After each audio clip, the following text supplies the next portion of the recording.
The clatter of dishes and the smell of burnt coffee filled the little roadside diner. Matthew Branson pushed open the glass door, the tiny bell above it giving a tired jingle.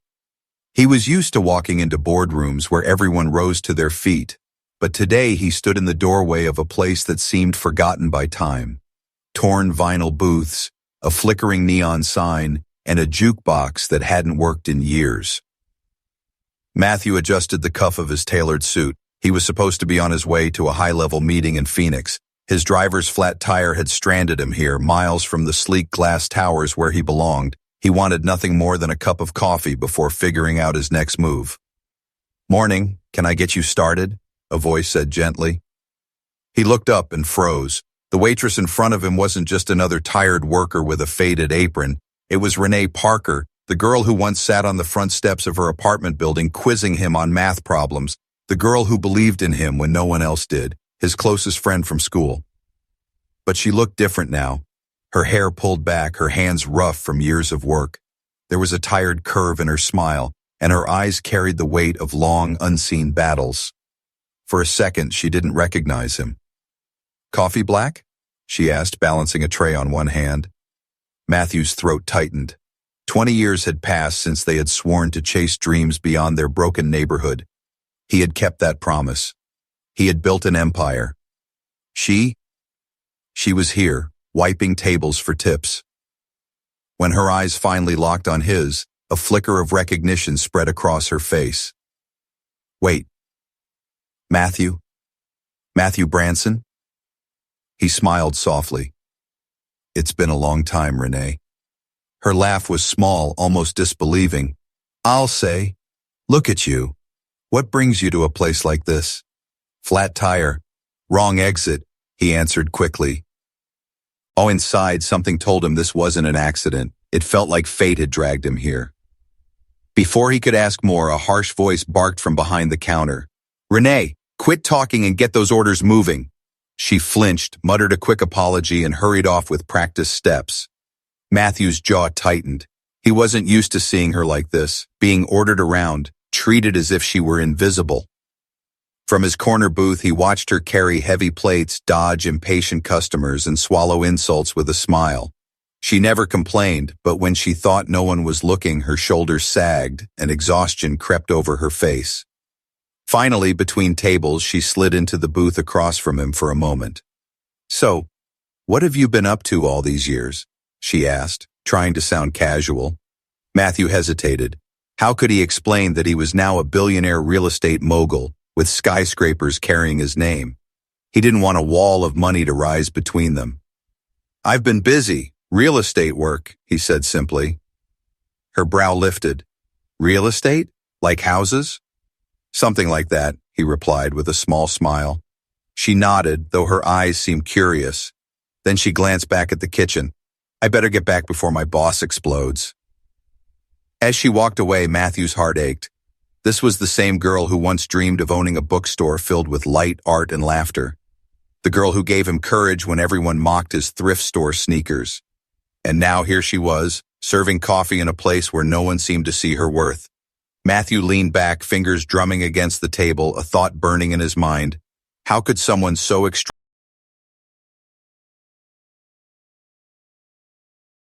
The next morning, sun spilled through the diner's dusty windows, painting streaks of gold across the floor. Matthew had stayed longer than he planned, his sleek town car already repaired, yet something kept him rooted to that cracked leather booth. Renee moved between tables with the same quiet rhythm, balancing trays, greeting customers, pretending not to feel the weight of her boss's sharp eyes. But every so often she glanced at him, half curious, half uncertain, as though she still couldn't believe he was real. As he sipped his coffee, Matthew's mind drifted back 20 years.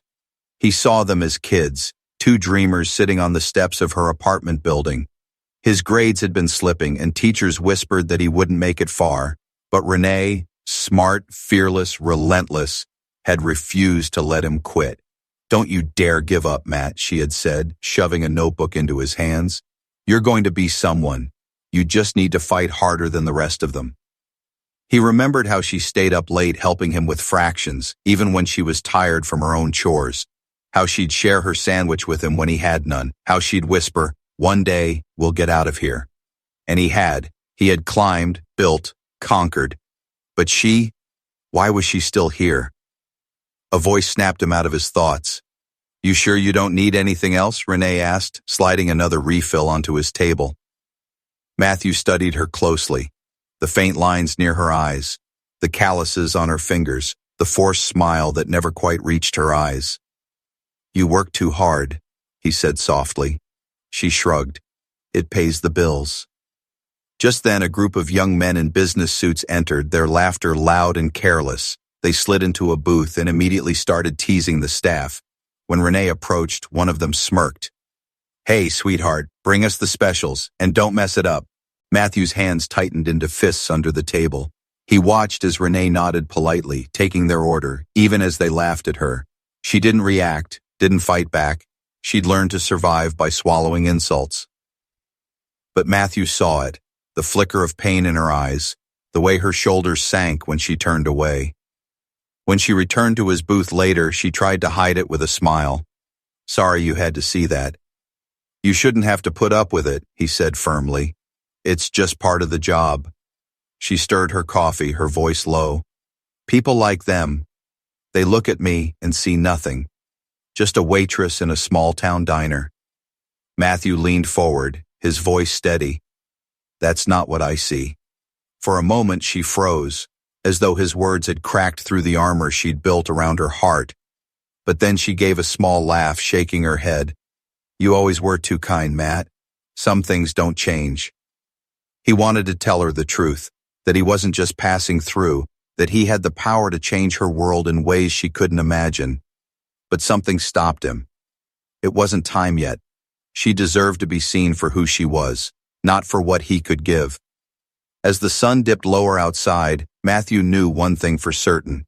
Fate hadn't brought him here by accident. Seeing Renee again wasn't coincidence. It was a reminder of where he came from, and a reminder that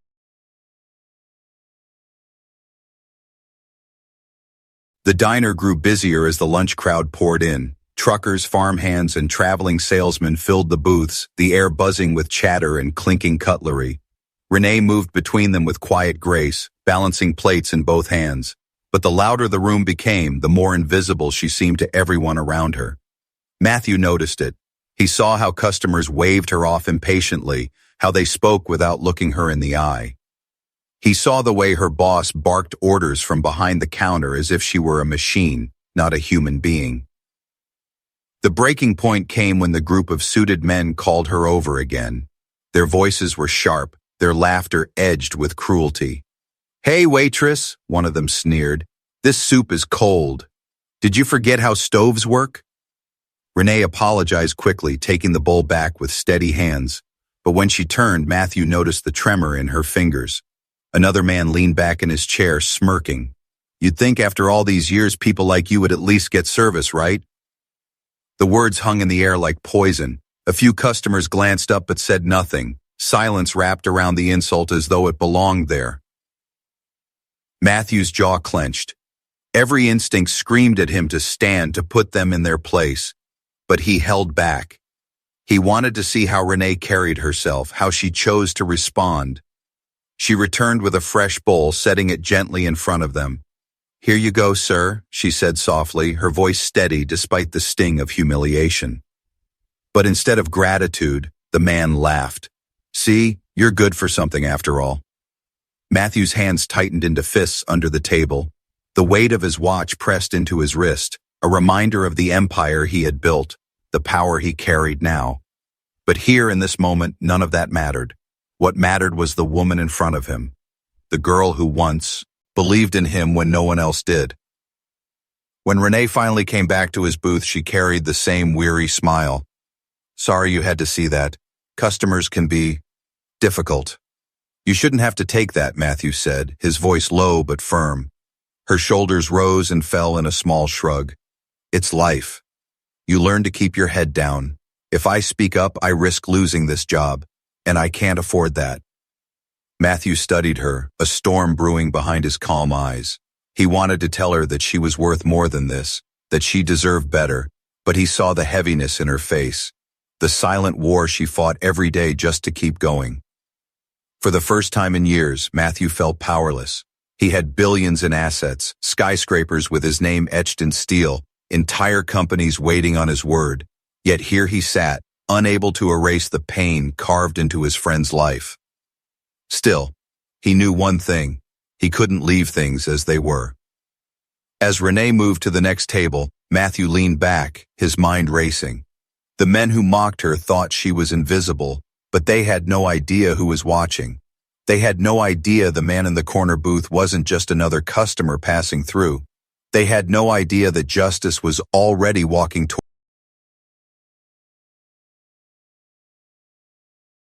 The lunch crowd thinned as the afternoon sun stretched across the cracked asphalt outside. The diner grew quieter, but tension still lingered in the air. Renee wiped down tables, her movements automatic, shoulders heavy. Matthew remained in his booth, watching every detail with a gaze far sharper than anyone realized. When she passed by, he slid a crisp $100 bill beneath his coffee cup. She frowned when she noticed it. "Matt, that's too much. I can't take this." "You can," he said simply. "And you will. Consider it overdue payment for all those times you helped me with math homework." For the first time all day, her lips curved into something real, not the polite smile she wore for strangers. "You haven't changed, still stubborn." "Some things never change," he replied with a small grin. But just as the moment softened, her boss's voice cut through the air. "Renee!" The heavy-set man stormed out from behind the counter, waving a slip of paper. "You messed up table 6's order again. That's coming out of your pay." Her face fell. "But sir, I brought exactly what they asked for." "Don't argue with me," he snapped, his tone loud enough for the room to hear. "You're lucky to even have this job." The words hit Matthew like a blade. He watched as Renee lowered her head, swallowing her pride to keep the peace. It burned him to see her silenced like that. Slowly, Matthew stood. His voice was calm, but it carried weight. "Excuse me," he said, addressing the manager. "I was sitting here the whole time. She didn't make a mistake." The man blinked, startled by the quiet authority in Matthew's tone. "And who are you to say that?" "Just a customer who pays attention," Matthew answered. His gaze didn't waver. The room fell silent. A few heads turned, curious now. The manager muttered something under his breath and stomped back toward the kitchen, unwilling to argue further. Renee looked at Matthew, surprise flickering in her tired eyes. "You didn't have to do that." "Yes, I did," he said firmly. "You deserve respect. Don't let anyone convince you otherwise." She stared at him for a long moment before glancing away, blinking back something she didn't want him to see. Gratitude, pain, maybe both. As the afternoon dragged on, Matthew remained. He ordered another coffee, then pie, then another refill, not because he wanted them, but because it gave him an excuse to stay. Every time someone tried to belittle her, his presence seemed to shift the tone, reminding them she wasn't alone. At one point, one of the suited men from earlier tried to slip another cruel comment as she delivered his check. Before Renee could even respond, Matthew rose and walked to the counter. He placed his black metal card on the register.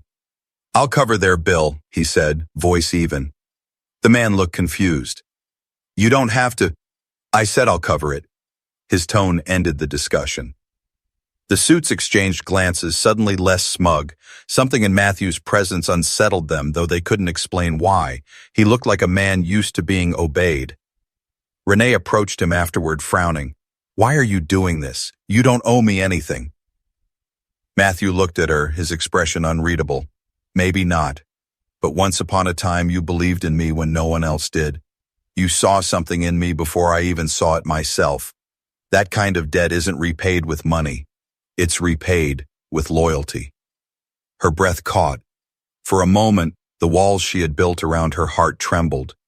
But then she shook her head, as though reminding herself not to hope for too much.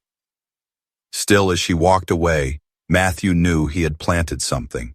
A spark, a reminder that she was more than the world told her she was. And as he watched her disappear into the kitchen once more, this one thought pulsed steady.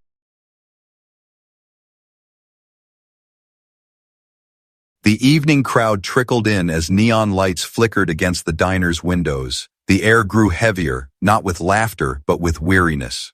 Renee tied her apron tighter and braced herself for another long night. Matthew was still there. He hadn't left since morning, and his presence unsettled her in ways she couldn't explain. He wasn't just another customer. He carried himself differently. Calm, deliberate, as though the world bent around his choices. When she brought him his fourth refill, she finally asked the question gnawing at her. "Matt, what do you really do?" He smiled faintly, swirling the coffee in his cup. "I told you, real estate." Her eyes narrowed. "You say it's so simple, like it's nothing. But you don't walk, talk, or even sit like someone who just sells houses. I've seen enough people come through here to know the difference." Matthew studied her, silent for a long moment. Then he leaned forward. "Do you remember what you used to tell me, back when we were kids?" She frowned. "Which part?" "That I was meant for more. That one day I'd rise above the noise. That I should never let people decide my worth." His voice softened. "You were right, Renee. I built something big." Confusion flickered across her face. How big? He reached into his jacket and pulled out his phone. With a few taps, he turned the screen toward her. A headline glared in bold letters. Branson Enterprises expands into fifth state. Billionaire CEO Matthew Branson announces new tower project. Her hand flew to her mouth. Her eyes widened, disbelief washing over her. "Billionaire? CEO? Matthew Branson?" She looked from the screen to him, her voice trembling. "That's you?" He gave a small nod. For a moment she was speechless. The girl who once taught him resilience, who once believed in his worth when the world laughed at him, now stared at him as though he would you're a stranger. I don't understand. All this time. And you just sat here, letting me think." "I didn't want you to see the money first," Matthew interrupted gently. "I wanted you to see me, the same boy you once helped, the same friend who owes you everything." Her hand shook as she lowered herself into the booth across from him. "Matt, you're one of the richest men in the country, and I'm just..." "Stop." His tone was firm, but his eyes were warm. "Don't you dare say just. You're the reason I ever believed I could become more. Without you, I wouldn't be here. You don't even know how much you shaped my life." Tears glimmered in her eyes, but she shook her head. "And yet look at me, serving coffee, being yelled at like I'm nothing. What happened to my dreams, Matt? They vanished. Life, it swallowed me whole." He reached across the table, covering her hand with his. "Dreams don't vanish, Renee. Sometimes they just wait for the right moment to rise again." Before she could answer, the suited men from earlier called out loudly, mocking her again. "Hey, waitress, we're ready for someone who knows what they're doing this time." Their laughter echoed through the diner. But this time, Renee didn't move. She couldn't. She sat frozen, staring at Matthew, her heart racing with the weight of the truth she had just learned. And Matthew, his patience finally ending, turned his gaze toward them, sharp, steady, and dangerous. The kind of gaze that had silenced boardrooms and commanded empires. Those men had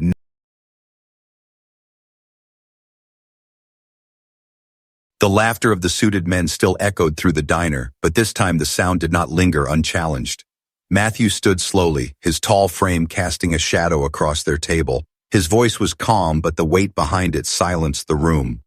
"Is there a problem with your service?" he asked, his eyes locked on the loudest man.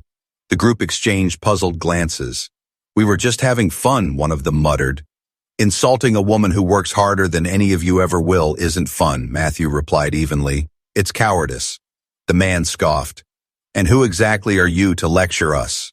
Matthew reached into his jacket and pulled out a sleek black card. He dropped it onto their table with a soft tap.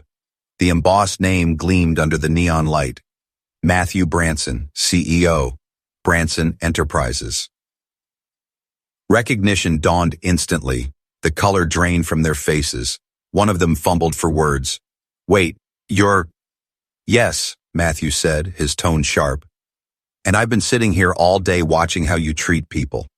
You judged her because she wears an apron.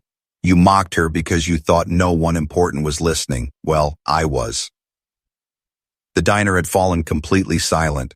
Every customer's eyes were on him now, whispers spreading like wildfire. The men stammered, scrambling to apologize. "We didn't mean—" "Save it," Matthew cut in, his voice laced with authority. "The world doesn't need more empty apologies. It needs respect. And today you failed at the most basic kind of humanity." They lowered their heads, too ashamed to continue. Renee stood frozen, her heart pounding, tears threatening to spill. For years she had swallowed insults quietly. Now for the first time someone powerful stood for her. Loudly, publicly, unapologetically. Matthew turned back to the counter. "Put their bill on my account and double it as a tip for Renee. Maybe then they'll remember me. Hear the cost of disrespect." The suit sat in stunned silence, unable to argue. Instant karma had found them. When Matthew returned to Renee, she was trembling. "Matt, you didn't have to do that." "Yes, I did," he said softly. "Because you deserve better than this. You always did." Her lips quivered. "But what now? This is still my life. I'm still stuck here." He shook his head. "Not anymore." She blinked, confused. Matthew leaned closer, his voice steady, promising. "You once dreamed of a bookstore, remember? A place filled with light and laughter. You thought life had stolen that from you. But I'm here to tell you, it hasn't. I'll help you build it, Renee. Not because you need saving, but because you deserve to see your dreams come alive." Her eyes filled, tears sliding freely down her cheeks now. For years she had carried the weight of broken hopes, convincing herself to settle. And now, sitting across from the boy she once believed in, now a man the world called a billionaire, she felt something stir again. Hope. "You mean it?" she whispered. Matthew smiled, the same smile he wore as a boy when she handed him a notebook and told him not to give up. "I've never meant anything more." The room around them slowly returned to motion, but nothing felt the same. Every customer had witnessed the scene. Every whisper carried the story of a waitress who had been underestimated, insulted, and then defended by a man she once saved. Later that night, as Renee hung up her apron for what she realized might be the last time, Matthew stood waiting by the door. "Are you ready?" he asked. She looked back at the diner one final time, then at him. A slow, genuine smile spread across her face. "Yes, I'm ready." They walked out together beneath the glowing neon, leaving behind the cracked booths and faded walls for a future that suddenly felt limitless. And as the diners go, sips spread, one truth echoed louder than all the rest. Never judge a book by its cover.